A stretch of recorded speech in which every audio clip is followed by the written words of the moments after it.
Welcome everyone to this first of its kind webinar from the BAPS Hindu Mandir, Abu Dhabi. Today we'll be joining a conversation on leadership. And that's why I think it's important that so many of you have joined here today from across the world. We have IPS and IAS officers from India, people from the Tirthan of Sabrimala in Kerala, people from major cities across the world, and also people from across the Middle East.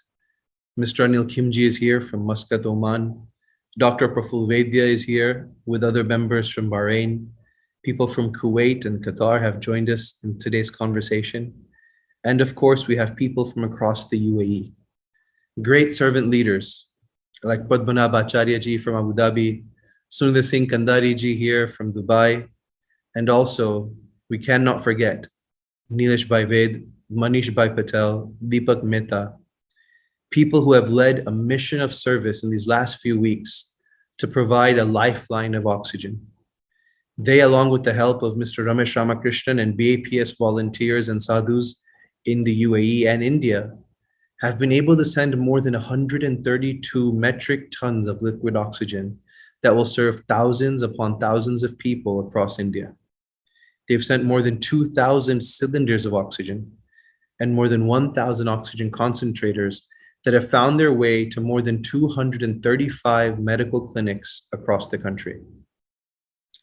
Today, as we embark on this conversation on leadership among so many great leaders like yourselves, I hand you over to a leader in his own right, Mr. Jitendra Vaidya, who is the president of the IPF Forum here in the UAE, and an energetic and enthusiastic learner and educator of his own right. Mr. Vaidya, please host us and take us through this evening's special conversation with Pujya Brahmavihari Swami on leadership. Namaste, Sat Sri Akal, Salam Alaikum, Jai Swami Narayan. It is a privilege and honor for me to welcome our honorable guest, His Excellency Sheikh Nayan Mubarak Al Nayan, Minister of Tolerance and Coexistence, and Pujya Swami Brahmavihari ji from the BAPS Swami Narayan Sanstha. And of course, the warmest welcome to all of you who have joined in from afar. God is giving us the opportunity to witness history in the making. We are blessed to experience the enduring strength of a diversity in UAE with the construction of the traditional Hindu Mandir in Abu Dhabi. Before I invite our distinguished speaker for today, Pujya Swami Brahmavihari ji, to enlighten us with his knowledge on the importance of resilient and effective leadership. Let's watch an enlightening video.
Now that's something to take pride in.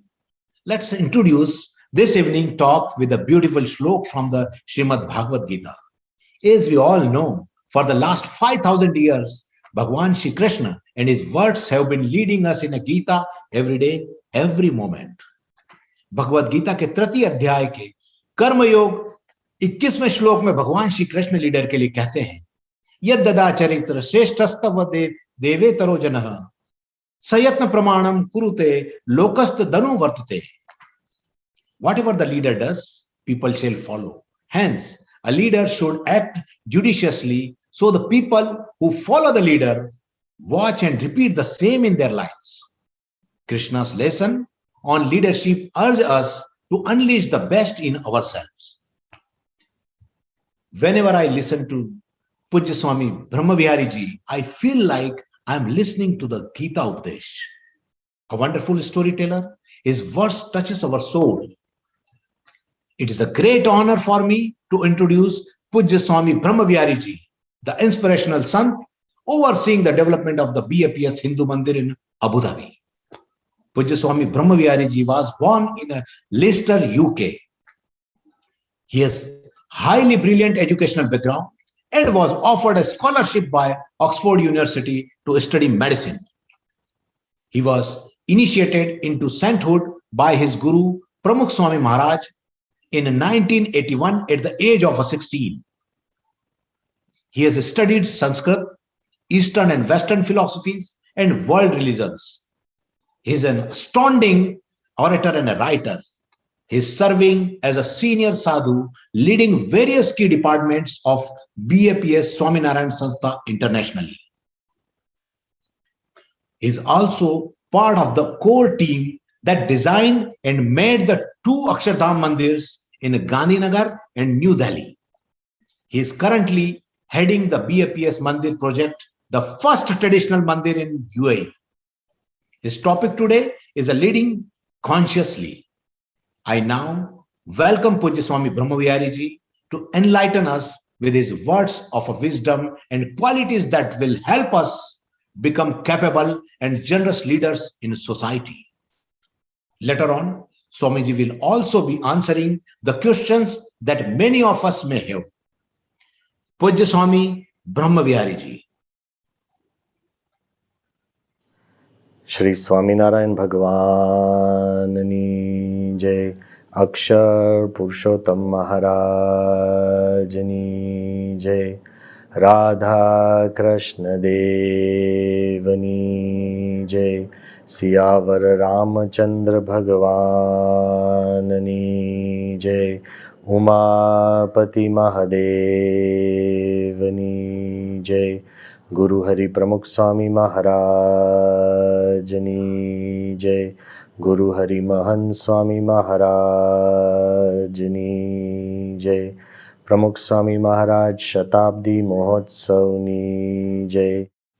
With the divine blessings of God and also the equally divine blessings of our gurus, we take this opportunity to welcome all of you, community leaders, business leaders, thought leaders, youth leaders, and everyone who is watching this special webinar on leadership today.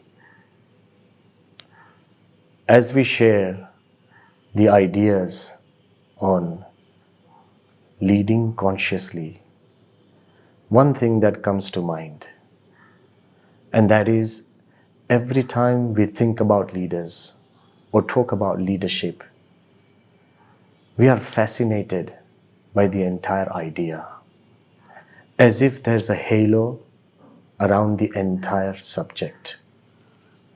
Within our minds, we start turning the pages of history, and faces after faces appear of great leaders. Leaders who have made a difference to the world. Leaders who have left their footprints across the sands of time. Leaders like Alexander the Great, who was both fearless and fearsome. Emperor Ashok, known for both war and peace. Julius Caesar, who created one of the most advanced empires of the world. Churchill, who was valued for his courage and will. Abraham Lincoln, whose integrity and honesty are still larger than life. Mahatma Gandhi, who exemplified truth and non-violence. Nelson Mandela, who is almost worshipped for his ability to rise beyond persecution and prejudice. Many such leaders appear before our eyes. But have you ever thought, what makes them so special? At the end of the day, the most important common factor amongst all of them were they were all humans. And so are we. Have you ever thought that as leaders, they did not have one extra hour in their day, 24 hours for them and 24 hours for us? We do not have 1 second less in our day. Perhaps the great leaders of history, they did the same things that we do every day. They worked hard, they dreamt big, and so do we. They made decisions. We make decisions every day. They had courage, so do we. They also tried hard and worked hard to make their dreams come true. Every day, every individual on this earth makes an effort to fulfill his or her desires. So what makes them so special? I would like to share with you that leadership is not about making a change to the world. Leadership is about making a change to your own environment. Wherever you may be, whether you are a housewife in your home or a worker in an office, whether you are just hanging around with your friends or whether you are making important decisions in a boardroom. Every time we make a decision, we are a leader in one way or another. Every time we take a step in the right direction, we are a leader in one way or another. Every time we differentiate between the right and the wrong and take the higher moral ground, we are a leader. In actual fact, each one of us is influencing our small circle of influence. Maybe not history, and maybe our names would never be carved or imprinted upon the pages of history. But yes, each one of us is influencing the circle of influence that we have. Maybe it's 5 people, maybe it's just our family of 10, maybe it's our close relatives, or maybe it's our friends who are just 50 or 60. Maybe it could be just 100 people, but each one of us is a leader in the circle of our influence. That's what His Holiness Pramukh Swami Maharaj often said, that wherever you are and whatever you are doing, remember, you have the power to influence everybody around you. As an influential management thinker, John Maxwell has said, leadership is no longer about titles and positions or even flowcharts. Leadership is about one life influencing another. And how we influence other people or even our own selves depends on the choices we make. Perhaps the tasks before us are the same and equal, but the way we choose to undertake those tasks and make those decisions really differentiates a leader. There's an ancient Chinese story that will perhaps throw more light on what I'm trying to explain. Once there was a wise emperor, and he summoned all of his 3 sons and announced and said that now a time has come for me to hand over the empire to the most befitting son. But as all of you are of my flesh, and I love each one of you equally, and I believe that you have the capabilities and the abilities to be the emperor, I'm finding it excruciating difficult to decide who that person should be. So what I'm deciding to do is recluse myself into the forests. And after 10 years, I will come back after deep contemplation on who should be in charge of the empire. But in the meantime, he gave each son a golden handcrafted beautiful box. And he told them that please safeguard this and keep this until I return. And when I come back, return that to me. The old emperor goes to the forest. After 10 years, he returns back to the empire. Obviously, he goes to the first son. And the first son is so proud and so happy. And he says, Dad, I know you would come to me the first. He said, I opened the box and I saw there was a fistful of seeds inside that box. As you had told me that you wanted them returned as they were. So I locked the box, put it into a safe, and set up 24-hour security of the royal guards. Made sure that nobody comes in and nobody comes out and nobody touches this box or the seeds. So after 10 long years, Dad, I believe in preservation and I've learned that from you. So after 10 long years, here is the box back, the seeds as they were, as you had given me, untouched. The old emperor, he goes to the next son. And the next son is also eagerly waiting for his father. And he says, Father, yes, you gave me that golden box and inside there were seeds. But remember you had told me that you wanted them returned as they were. So I decided that every year the seed would become old and they would die. So every year I exchanged the exact number of seeds that you had given me for new seeds. So every year I went on transforming the seeds with new seeds. And as I give you the box back, the seeds are exactly the same number and amount, not one less or not one more. But I believe in transformation. So I exchange them every year. So here are your seeds. As you had given me, you could literally plant them and they would grow. What good use are dead seeds which would not grow? So the father was happy and he went to the third son. The third son smiled and took hold of his father's hand. And the father said, so where have you kept the seeds?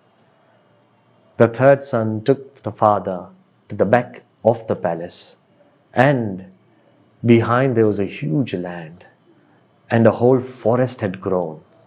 He said, Father, behold, these are your seeds. Because I thought seeds are not to be stored, they are to be planted. The purpose of seeds is to be planted. And I planted them in our back garden, and they have grown into a forest of seeds. Father, you had given me a fistful of seeds, and here before you are a forest of seeds, millions of seeds. I believe in regeneration. The father, obviously, as you can imagine, gave the empire to the third son who believed in regeneration. Of course, all forms of leaders are important. Leaders who preserve the past, they are glorious and they are great. Leaders who transform the present are even greater. But the greatest are leaders who regenerate the future. So you may ask, which one of these three is leading consciously?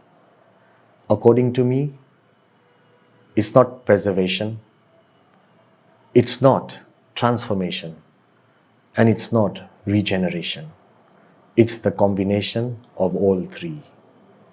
When we can preserve the past, transform the present, and regenerate the future, you have the ability to lead consciously.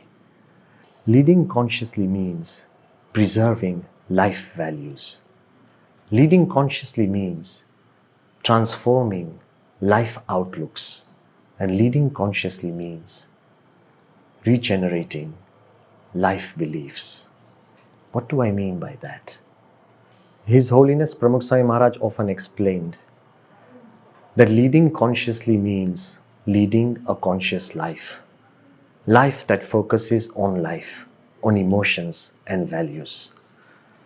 Leadership is not about a profession, it's more about a passion, and more so about genuine compassion.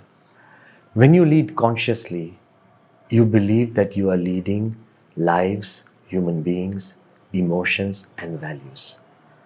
Hence, a conscious leader, he understands, he forgives.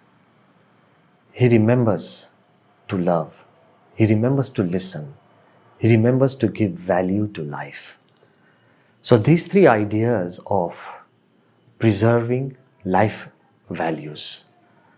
As Joe Batten has put it beautifully, that our value is the sum of our values. We have grown up upon the values of the Upanishads, Mahabharata, Ramayana, the Vachanamrut, the great saints and sages, the great thinkers who have uplifted the culture of India. Values like love, tolerance, harmony, faith, trust, they're all important and they all make us humans. But one value which has been singled out by Lord Buddha is compassion. Compassion gives us the ability to translate all these values in a meaningful way that would bring happiness and joy to all others.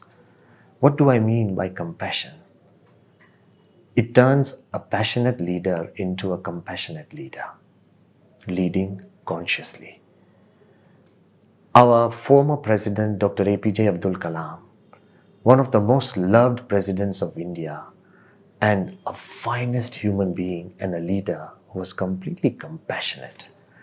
Look at his level of compassion. On 20th June in 2015, when he had personally come to Sarangpur after he had written his final book on transcendence, Life of Pramukh Swami Maharaj. He came down to Sarangpur as a pilgrim. It was the first day of Ramazan. It was a hot, humid day. And the opening of the book was done in the most simplest manner. He handed in private the book in the hands of His Holiness Pramukh Swami Maharaj. And when after a big assembly in the assembly hall of Sarangpur, it was about 2:30 in the afternoon, he was leaving the stage. Remember, it was hot, humid, sweltering. He had come all the way from Delhi and a non-stop drive of almost 3 hours through the monsoon roads of rural India. Very difficult. But as he was leaving the stage, almost everybody was tired because of the heat. Breaking the security cordon, a village boy approached and reached Dr. Kalam.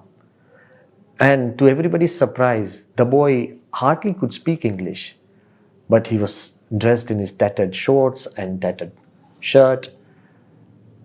He pushed his hand into his own pocket and produced a small crumpled note paper which had been freshly torn from a notebook. And he handed it to Dr. Kalam and said, "Autograph." That was about the only English word he could speak. Dr. Kalam looked at that boy gently and then himself uncrumpled that piece of paper. There was no other place that he could really rest the paper, so he rested it on the wall, asked for a pen, and very gently and patiently autographed that paper and then gave it back to the boy. Instantly, the boy crumpled that paper back with no respect for the autograph and pushed it back into his shorts pocket. Everybody around was slightly agitated, including myself, and that's when Dr. Kalam, look at his compassion, he turned to me and said, "Brahmavihari ji, never disappoint a small child, because these are his first years on this earth." What compassion! As we moved along and he was about to reach his car, and the entire place was completely overcrowded, people were thronging to get a glimpse, to even touch Dr. Kalam. And thousands were there in that sweltering afternoon.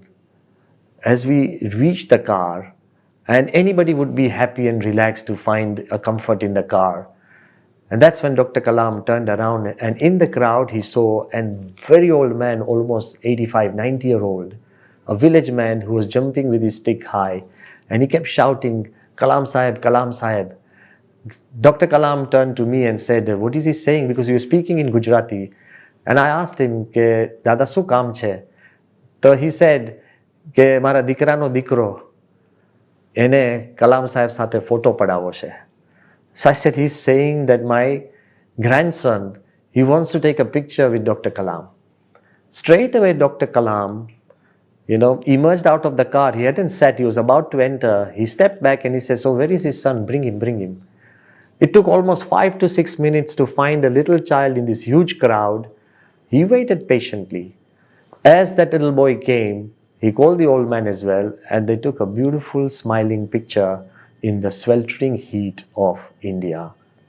And then Dr. Kalam, before he sat into the car, he turned to me and said, Brahmavihari ji, never disappoint an old man, because these are his last years on this earth. Imagine, compassion from the entire spectrum of life. Compassion doesn't mean you have to do different things.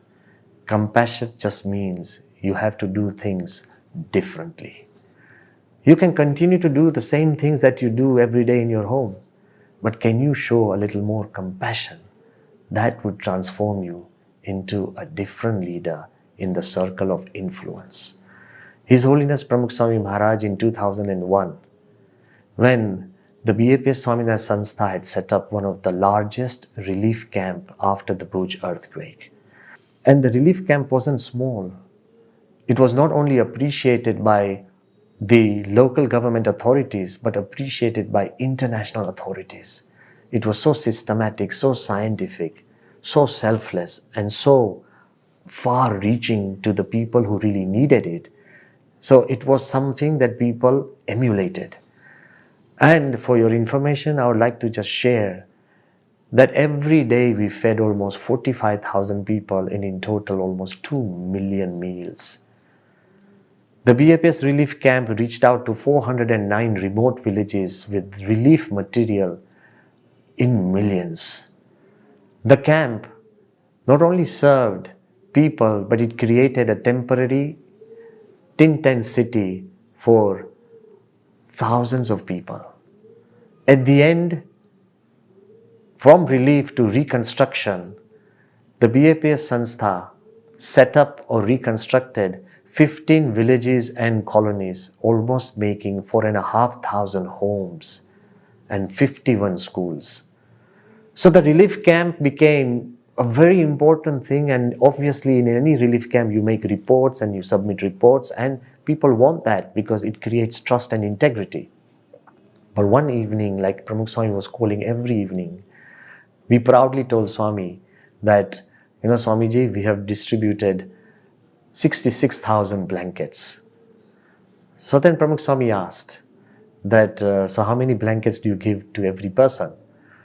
So the volunteers very systematically said, Swami, 1 blanket for 1 person, no more, because we can reach to as many people as possible, and then statistics do matter. Pramukh Swami said, what if somebody asks for 1 more? The volunteers said, but 1 is for 1, no more. Very gently Swami asked that, where do you all sleep? Everybody was sleeping in a sheltered room in a place. Everybody said that we sleep in sheltered rooms. Then Swami Shri asked, well, where do all the victims sleep? They sleep in tents. Pramukh Swami said, why don't you for a night go out and sleep in the tents? So all the sadhus and volunteers, we went and slept in the tents. It was so freezing because the temperatures were sometimes 2 degrees, 1 degree, -1, that 1 blanket wasn't enough. From that day onwards, if anybody asked for 2 or 3, we gave. Life is about satisfaction and not about statistics. He told us, add compassion to whatever that you are doing. Even when we were feeding millions of people, he said, bring change in the menu. Those people who don't line up for food, provide a tiffin service to deliver food to their homes. They might be too old or maybe too dignified to stand in a line. To provide service with compassion brings all the change. So yes, we must preserve these life values that keep us human or make us more than human. As Aldous Huxley, the famous thinker and author, perhaps one of the most influential thinkers of his time, who has written more than 50 books and many more essays and articles.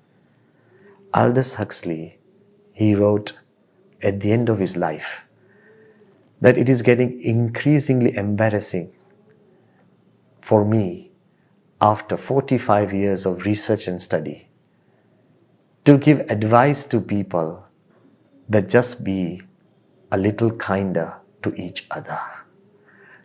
There is no rocket science in how to make humanity grow. Just be more compassionate. The second thing that we must learn from that story is transformation of outlooks. Yes, we are all born with eyes, but we can make choices on what we see. We are all born with a set of a mindset, but yes, we can still transform our mindset and our outlooks. We have the power to change our outlook.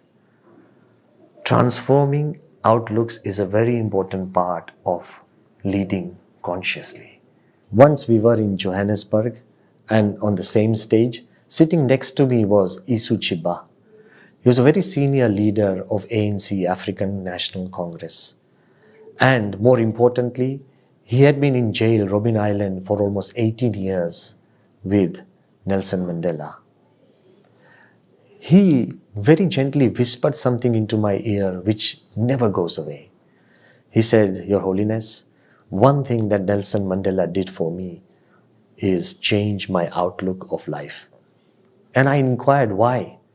He said, while we were in jail, there was a law in the prison. They could only speak in English or Afrikaners. And if you spoke in any other language, even whispered a word, your sentence would increase. Obviously, we were put in jail for no fault of our own. We were conspired against.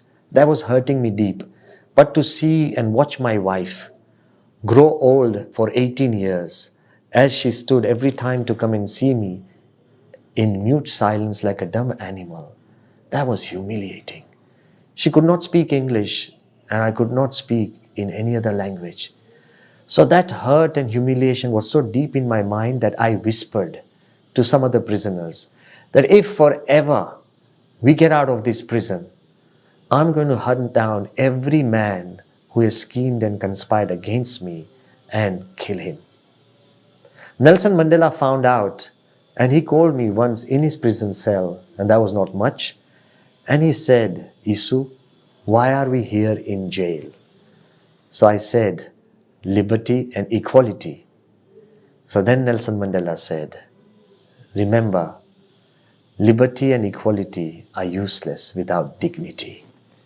So when we are freed, our first job would be to go to all the white supremacists who have conspired and schemed against us and go to their wives and to their homes, have tea with their wives, and promise them that no harm will come to their husbands.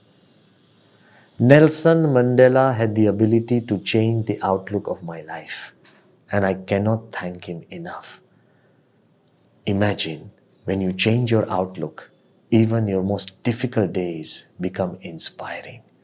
Conscious leadership is about changing your outlook. Once, a complete stranger came to His Holiness Pramukh Swami Maharaj. And he asked Swamiji that please bless me that I'm about to do something difficult. Swami asked what? He said, I have been unfairly robbed of my money by a friend of mine. And he cheated me and duped me of millions. I have been asking him to return my money, but he doesn't return because he's not fair. He's wrong. So what I have decided to do is hire professionals who would bully, beat, intimidate him, and scoff of my money, and I would pay off a certain amount for the money that I get back. Pramukh Swami very gently looked into his eyes and said, that I know you feel hurt because you have been wronged, but you cannot right a wrong by a wrong. What will this turn you into, as bad as he is? Remember, only a right can right a wrong. A wrong never can. Since that day, that man's outlook completely changed. He tried to deal with it in a different way, and I like to share with the people, as time went, they both became perhaps one of the strongest partners because trust grew, happiness grew, and understanding grew. Conscious leadership is about changing outlooks. And leading consciously is also about regenerating life beliefs. Beliefs, call them dreams, call them goals, call them your personal motivation. But to have life dreams and keep regenerating those life dreams until they are achieved is also a part of leading consciously. It could be anything. But recently, as we are working in the United Arab Emirates, one of the dreams of its founding father, His Highness Sheikh Zayed, was to see a country which lives in harmony, to create tolerance as a part of duty, to generate coexistence and remind people that you may be of different denominations, different cultures, different countries, but you can live together.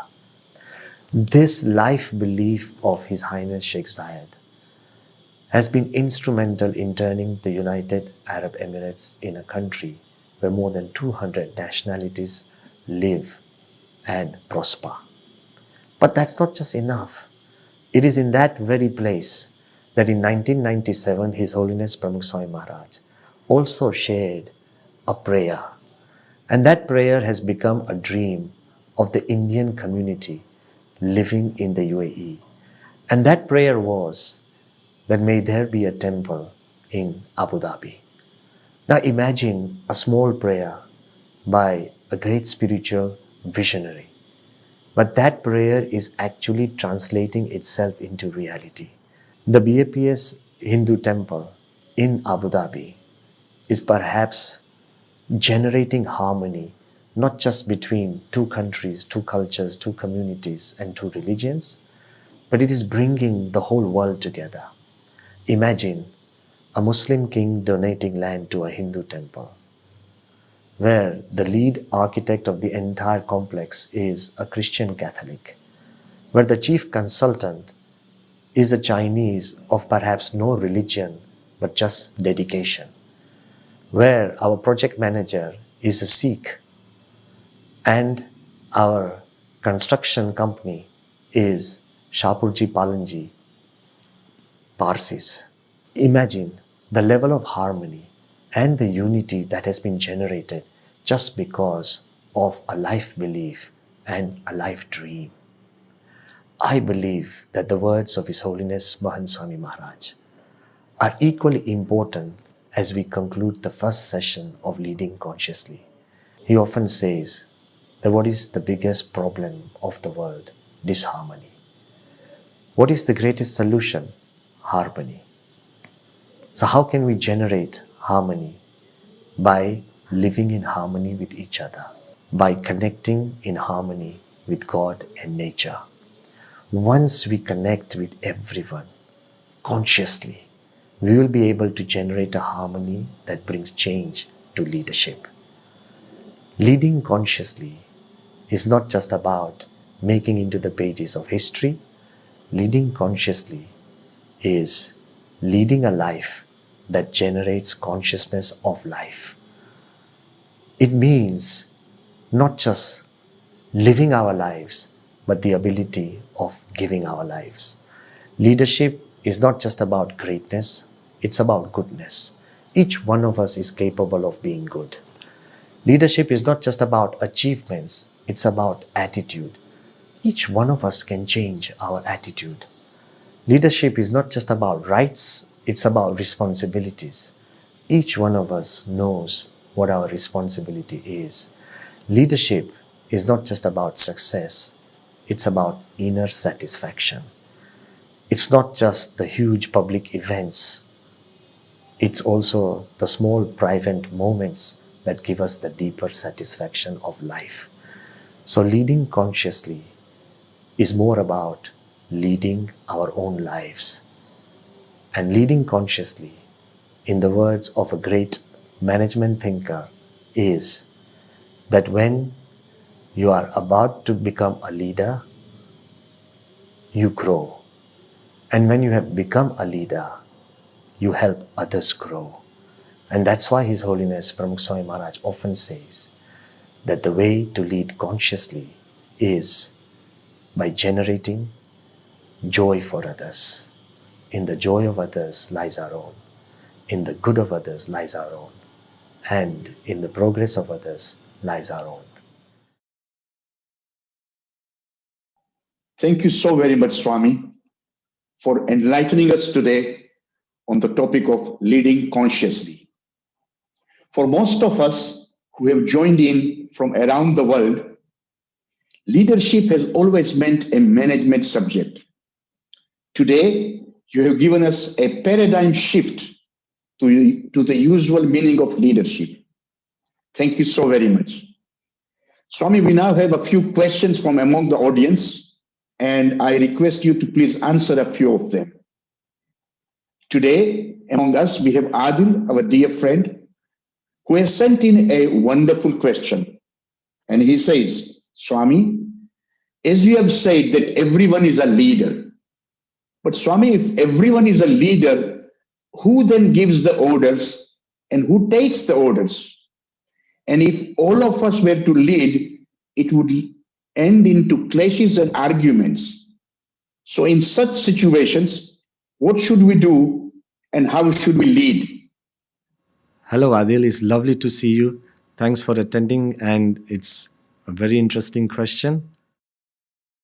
When I have mentioned that everyone is a leader, I think we must all understand that individually you are a leader wherever you are, because you are influencing the people around you. And even if there are no people around you, you are still leading your own life. But when you're in a team, even there I keep insisting that everyone is a leader. Why? Because the role of everyone, whoever you are, wherever you are, in whatever capacity, is equally important like a leader. Your individual role can lead a team to success or a failure.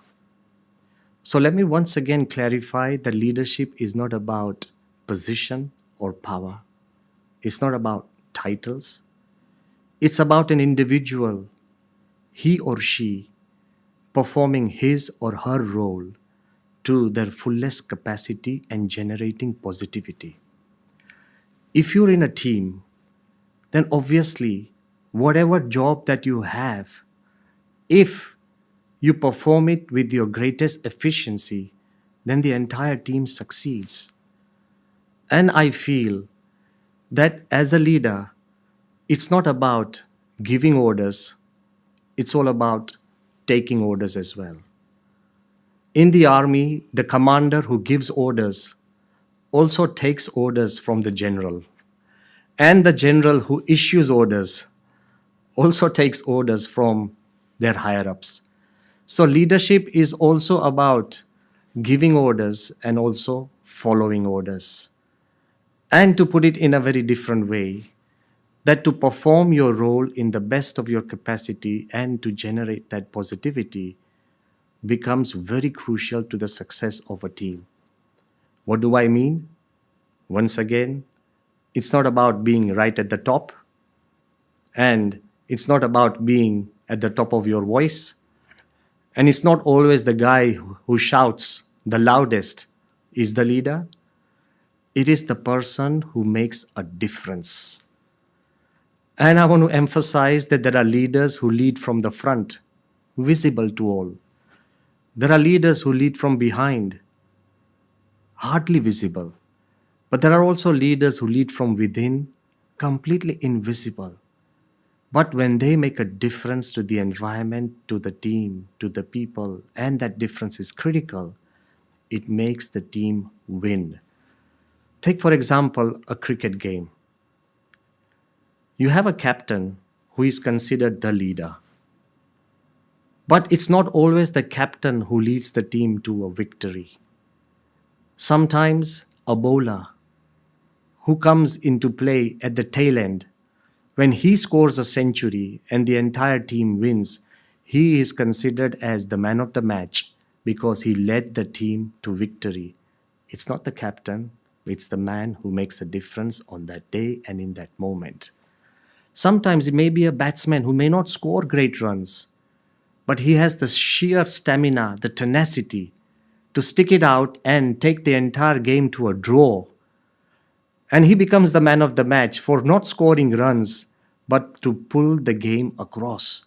He played his role critically and crucially. So he leads his team to victory, not the captain. And sometimes there are players who do not even bowl or bat. But in the field, if they catch 5 critical catches, they are tipped as the man of the match. Why? Because his role was critical. So how can you tell me just because you don't have a position or a title, you can't play the most critical and crucial role? I believe that everyone is a leader who gives his or her the best and the most. And that is why, once again, I want to clarify that leading is not about just giving orders, it's also about following orders. Our beloved Prime Minister, Shri Narendra Bhai Modi, often says that Pramukh Swami Maharaj is the ideal guru, the ideal spiritual leader, because he's also the ideal Shishya, an ideal follower. So, true leaders in this world, leaders who lead people, are also those who listen to people. Because people only follow those who listen to them. So leadership is not about just giving orders, it's about listening to orders. And sometimes the smallest role can take the entire team to highest heights. I remember once going down to a very successful corporation. And as we went down to bless the entire building and all the people, the MD and chairman, he quietly told me that, Swamiji, I would like to introduce you to one of the highest paid employees that we have. So I was really surprised when he brought the lift man in, because I had met him in the lift. He's the one who took us to the chairman's floor. He says he's one of the highest paid workers that we have. I said, but how is that? You know what he said? That all the orders that we get during the year, we always ask them that what really inspired you to really work with us or give us the order? What sealed the deal? Many of them have told us that we have such a nice lift man, that while we were in the lift, he uplifted our mood. And whenever we went back, we thought, oh, when this company has such a nice lift man who's so positive, obviously this would be the right company. So it was not our promotions and perhaps not even our products, but our first simplest lift man who lifted the moods of the people. So if I ask you that, is it because just the chairman that leads the organization? Nope. It's also the lift man who can lead it to higher heights. So all of us are leaders in whatever capacity you are, whatever role that you have to play. If you do it positively and fully with greatest of passions, you are a leader. Swami, with such clarity of thoughts and wisdom, I am sure not only Adil, but all of us have got answers to our own questions. Swami, we now have the next questions from Pankaj Bhai here. And he says, Swami, you have mentioned that being passionate is important. However, in my case as a leader, I am passionate about what I do, But at times I find my team is not. And sometimes, due to this, there is so much darkness and negativity that I find it difficult to lead my own team. Swami, how should I tackle this situation and what should I do? Pankajbhai, I truly identify with your situation, as would so many other leaders. Because as a leader, when you have a dream which other team members cannot see, when you have a passion and you are surrounded by team members who are pessimistic, when you really want to get things done and nobody really moves or shares your zeal, it can really get lonely. It can become difficult. And as you have mentioned, that when you are surrounded by so much negativity, of course you would find it difficult to be positive. Look at the situation today. In these uncertain times of COVID pandemic, where the whole world is struggling and people are dying, it becomes more and more difficult for us to really remain positive. So when a person experiences this darkness or negativity, how can you still remain a positive leader, a passionate leader? Well, my simple answer would be, do we have a choice? If the whole world is blind and you are the only one with eyes, would you poke your eyes out as well and become blind, or would you lead the blind people? If the whole world is limping and you are the only one with proper legs, would you break one of your legs and begin to limp, or would you lead the people? If the whole world is negative and you are the only one with passion and positivity, should you too become negative, or should you lead the people with positivity? I think we do not have a choice. Theoretically, you and I may have a choice that if something happens to you, you might choose to take it positive or negative. That's theory. Just as you can choose to eat or not to eat. But if you want to live, you have to eat. There is no choice. Just as you theoretically can say that you can choose to breathe or not to breathe. But if you want to live, you have no choice and you have to breathe. Similarly, as a leader, you have no choice whether to be negative or positive. If you are a leader, you have to remain positive. You have to remain passionate. Whether your team believes in you or not.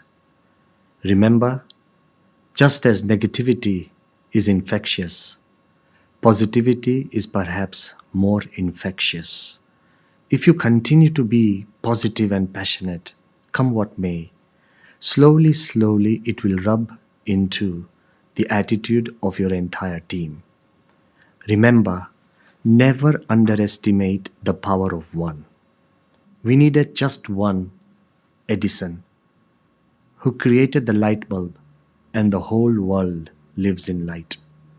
The world needed just one Alexander Graham Bell who invented the telephone, and the whole world can't stop talking. There was just one John Logie Baird who invented the television, and it has brought the whole world close together. It was just one Edmund Hillary who climbed Mount Everest, and all of us take credit of having conquered the tallest peak in the world. The first man on the moon, Neil Armstrong, was just one. And the world can't stop celebrating the power of one individual in the right place, doing the right thing with greatest of all passions and energy, has the power to change the world and our mindset. Of course, if you sustain your passion and you continue to be positive, slowly, slowly the team will be influenced. So remember, as a leader, Whatever negativity surrounds you, you have no choice but to be positive, and you have no choice but to be passionate. We'll continue to pray that come what may, your passion and positivity will continue to inspire everyone. Thank you very much, Swami. Power of one, we now realize, understand, and appreciate. Swami, we have the next question from Smita Ben, and she says, as mentioned by you, we all hear from our elders that it is good to forgive.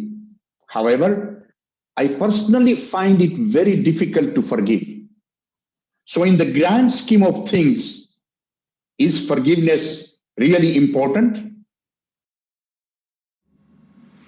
To be literally honest, our seers and sages, our forefathers, every leader who has been of some substance, or every person who has really influenced society in the right way, they have all agreed on one thing, that forgiveness makes us human.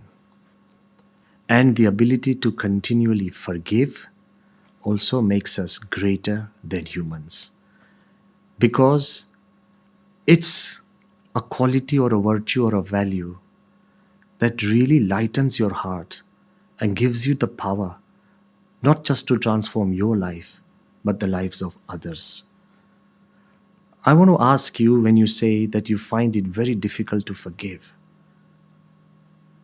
but have you ever asked how many times in a day do we forgive ourselves? And how easily do we continue to forgive ourselves? If anybody sincerely asks how easy it is to forgive oneself, come what may, you may have woken up late, but you forgive yourself. You may overeat and have a stomachache, but you still forgive yourself. You make a mistake how many times during the day, you still forgive yourself. Sometimes when you look at yourself in the mirror and you don't really agree with the way you look, but then you still study yourself and say, overall, I look fine. You overlook your own faults, you overlook your own mistakes, you continually forgive yourself for everything that you do. Even in an argument, it may be your fault, but you always forgive yourself. In a day, how many times do we forgive ourselves? And how easily we forgive ourselves, we don't even remember how many times. So, why would you say you find it difficult to forgive? Yes, the problem is we easily forgive ourselves, but we find it difficult to forgive others. It's because of our own ego. When you learn to forgive others, we will rise beyond the ego, and our lives and our heart will become so light, so burden-free. We'll really taste the joys of satisfaction and happiness. Do you really want to enjoy a life which is completely free of hate and hurt? Then get rid of all the revenge, all the pain, all the hate, all the hurt that's crowding our own hearts.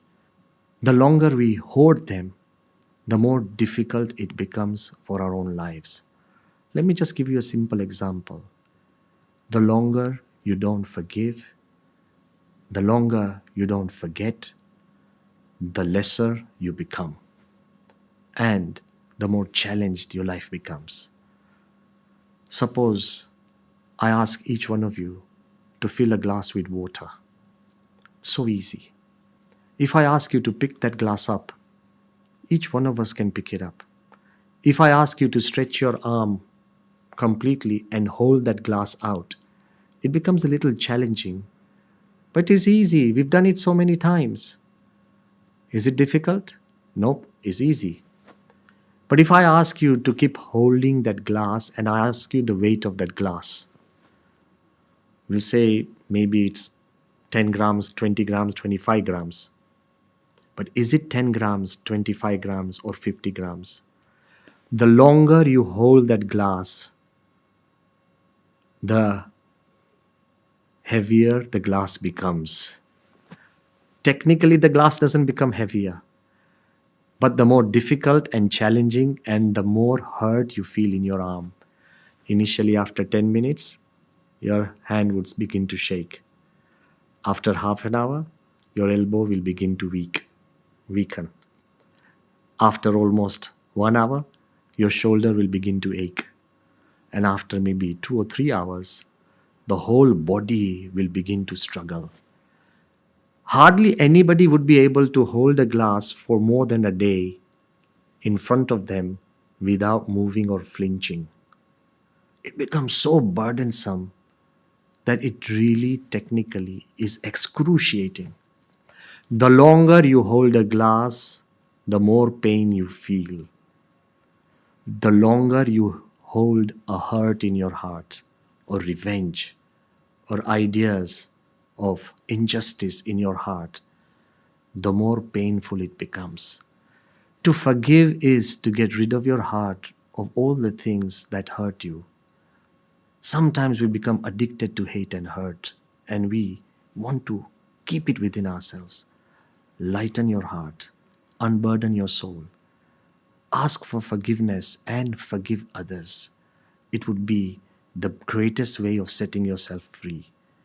When Nelson Mandela, after 27 years in Robben Island, jailed for no fault of his own, simply because of a conspiracy, when he was being freed from the jail, one of the statements he made, that when I left the jail, I left the bitterness behind. Had I carried it with me, I would still be in jail right now. Forgive and grow bigger. And that is the way our forefathers and saints and sages have inspired us. And that would make us even better. So I beseech all of you who are listening today, if you've had an argument with your parents, and if you're not talking with your brother or sister, or if you don't have good relations with your neighbors, or maybe you're just struggling with your children, or there's been a friend who has betrayed you, or you feel hurt and unjust, pick up the phone and ask for forgiveness, or simply forgive. 2 words have the power when you say, I'm sorry, or forgive me. They have the power to unburden yourself, and they have the power to unburden others. When you have such a gift, which doesn't make you lesser, it just makes you better, then use it regularly. Please pick up the phone before you sleep tonight and just say sorry to someone that you really wanted to say sorry. You will see the power of forgiveness and why I keep saying that it is important to make us human and to make us more than human. Thank you very much, Swami, for answering that question. I find that one of the most challenging tasks all of us here have is our ability to forgive.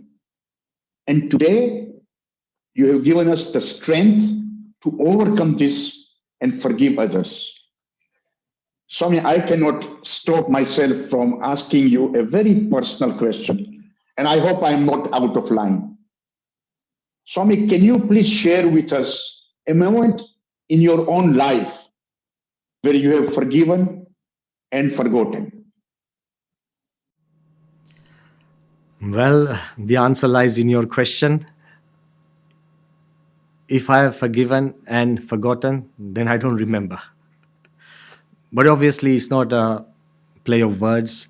And as if you have asked the question with your heart, I would like to answer it to the best of my abilities. As a sadhu or a monk or a spiritual person, a sadhaka needs to learn to forgive at every moment and to forget at every stage. This is the sadhana. Bhagavan Swaminarayan has taught all of us that forgive those, even those who persecute you, even those who hurt you, and not just forgive them, but the sadhus have been told to pray for the people who persecute them. also to bless those who bruise us. And in my life, there has been one incident when Gandhinagar Akshardham was attacked by terrorists. I was so hurt. It was so difficult to forgive, forget, and move on. But I remember my spiritual master, His Holiness Prabhu Swami Maharaj. He told me that put a block of ice on your head. Keep calm. Enough violence, hatred has spread. We need to move on. As spiritual people, you need to let go of the hurt. You need to forgive, and we need to move on and pray for everyone.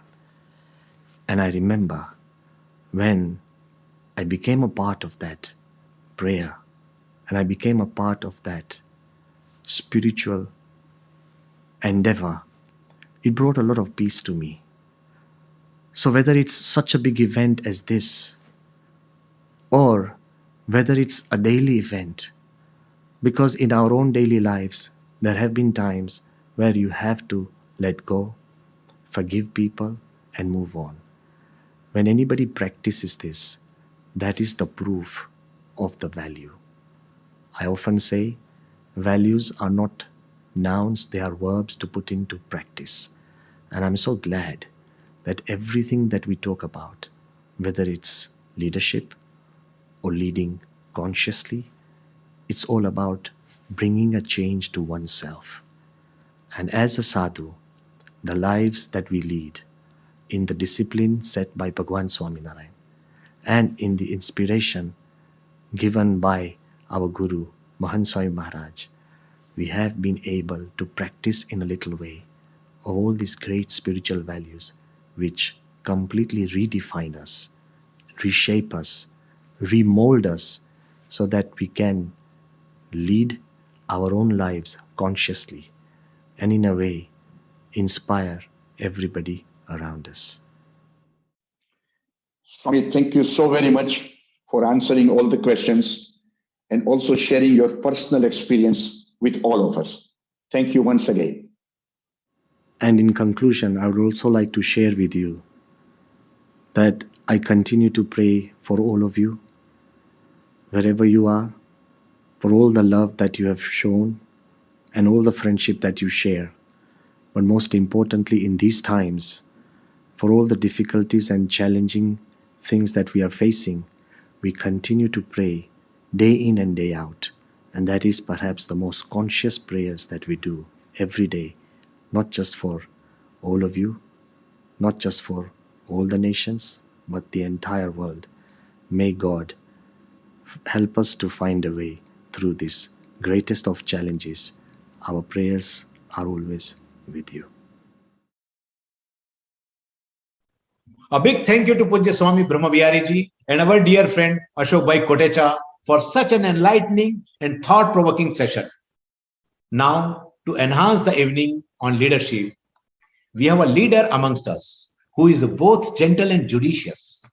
Our chief guest, His Excellency Sheikh Nahyan Mubarak Al Nahyan, our Minister of Tolerance and Coexistence in UAE. When we speak of a UAE, we just don't speak about its beauty and development, but we also speak of a UAE's support for coexistence and tolerance.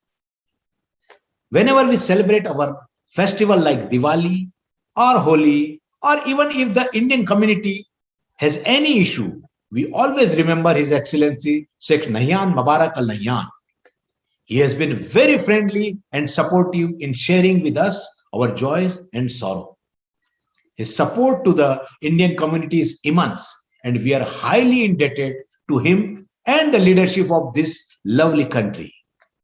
So now, I request His Excellency to say few words on this occasion. His Excellency Sheikh Nahyan Mubarak Al Nahyan.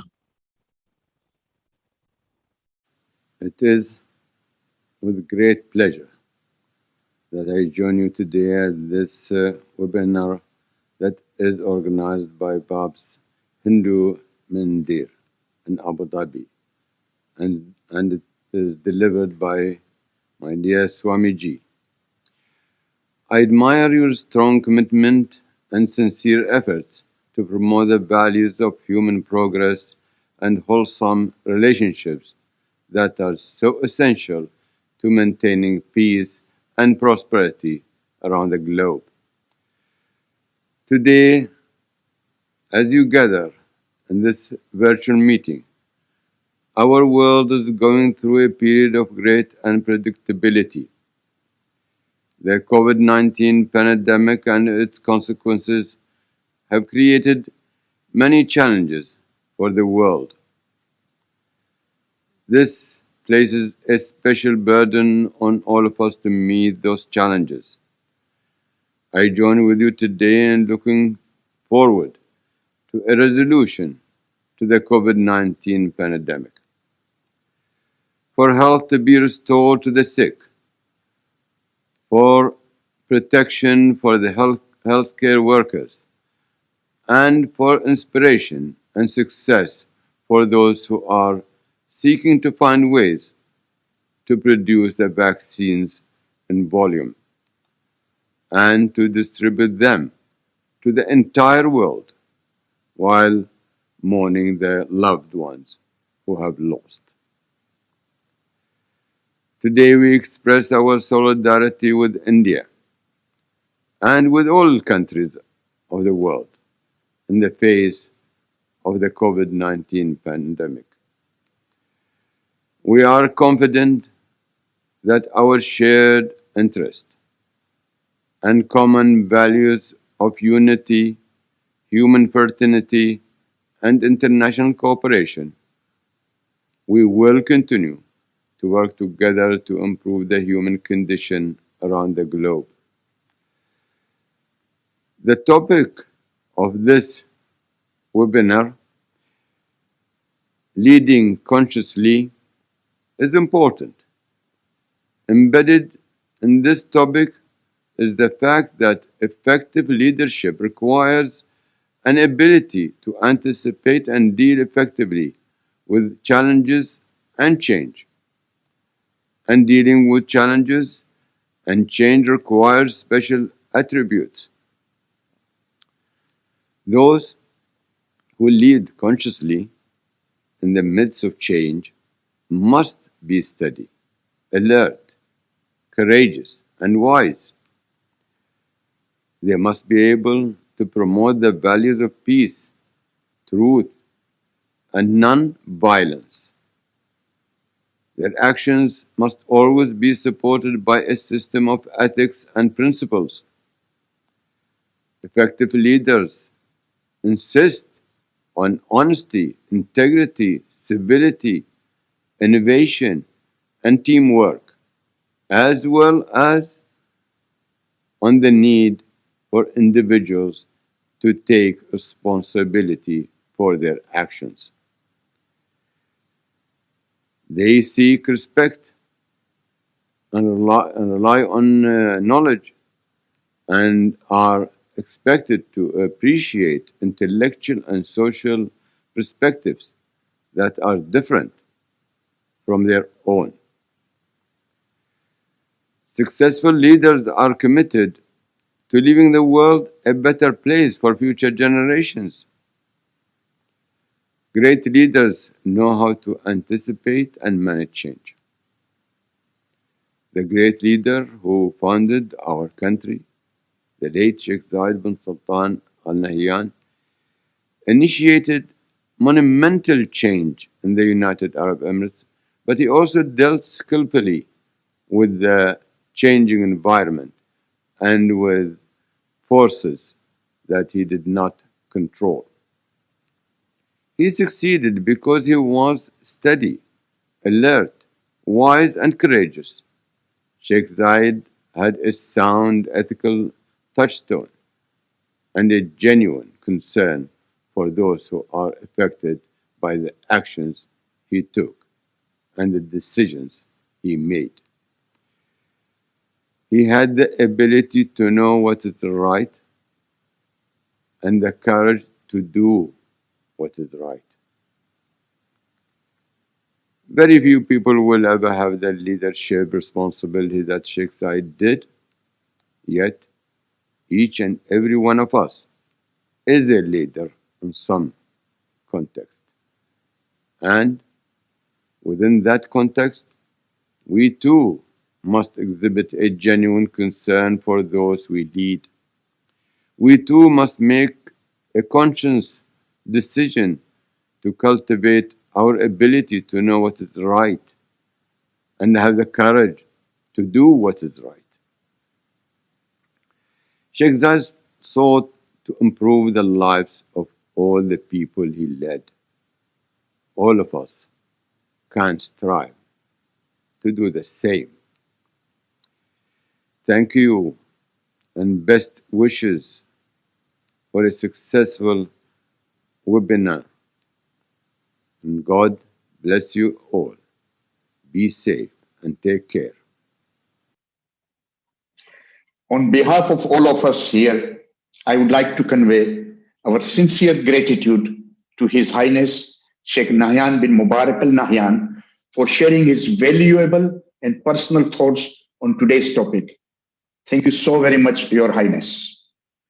We will now view the highlights of the latest update on the construction of the upcoming BAPS Hindu temple in Abu Dhabi.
I'm very pleased to be here again. My last visit here was on February 13 last year when I saw personally the pour of the concrete, and to see today now the amazing progress that has been made despite the times of COVID is extremely reassuring and encouraging. And I must say that thanks to Swami Brahmavihari Das, who's personally taken me around to show me what all is being done and how things are being developed, the amazing craftsmanship. This is a national project and we are very, very proud to be supporting it. And I'm sure that we will continue to see the amazing progress in the coming weeks and months. This is a national project, not just for the UAE, but for the Government of India. And it's contributing to both India and UAE and to the bilateral relationship. This is a project that was initiated with the support of the Prime Minister of India, Shri Narendra Modi ji, as well as the Crown Prince of Abu Dhabi, His Highness Sheikh Mohammed bin Zayed Al Nahyan. And this is a project that will continue with their blessings. This project is a milestone in UAE-India relationship, and it is due to the vision of the leadership here in the UAE, supported by the Indian community here. I really wish all the very best to this project, and I would like to just take this opportunity to say that what is happening here in the UAE is an example for the entire world. UAE stands tall as a symbol of tolerance, inspiring the entire world. Well, today is a very historic moment for myself as a designer and RSP as a group of designers that developed this Mandir project with the local community.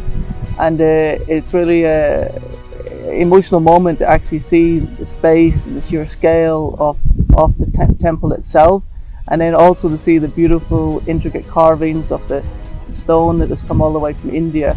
Bringing all this together today is really a historic moment, I believe, and it just shows you the start of what is going to be achieved over the next 2 or 3 years, which we're all very excited with today to see it come to life. Well, I think my son will be very happy. I mean, he knows that we are working on this project. The other day I sent you a picture. He made a temple out of Lego blocks, so he's quite excited as it is. And I think it's quite something when I can take him for a walk and tell him that I was also part of the process, and it's going to inspire him that that there's so much we can do as individuals when we all get together as a team and contribute to the community. And that's something quite exciting, which I think is a legacy for ourselves and for the next generation. That's quite amazing.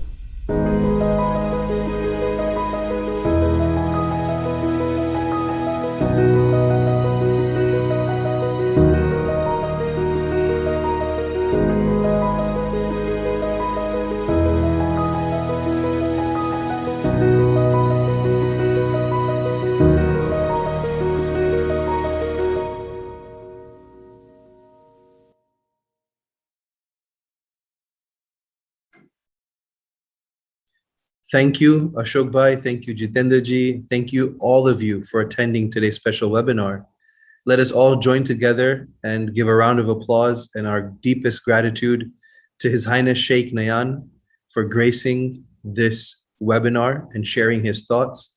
And of course, our main speaker, Pujya Brahmavihari Swami. We have all had a wonderful night today understanding how we can all lead consciously. However, I invite all of you to join us again in the near future for the second installment of this series, when Brahmavihari Swamiji will guide us on leading super consciously. For any of you who may have more questions you would like to share and get the replies from Pujya Brahmavihari Swamiji, please feel free to write your questions, share your feedback, and give us your ideas at outreach@mandir.ae.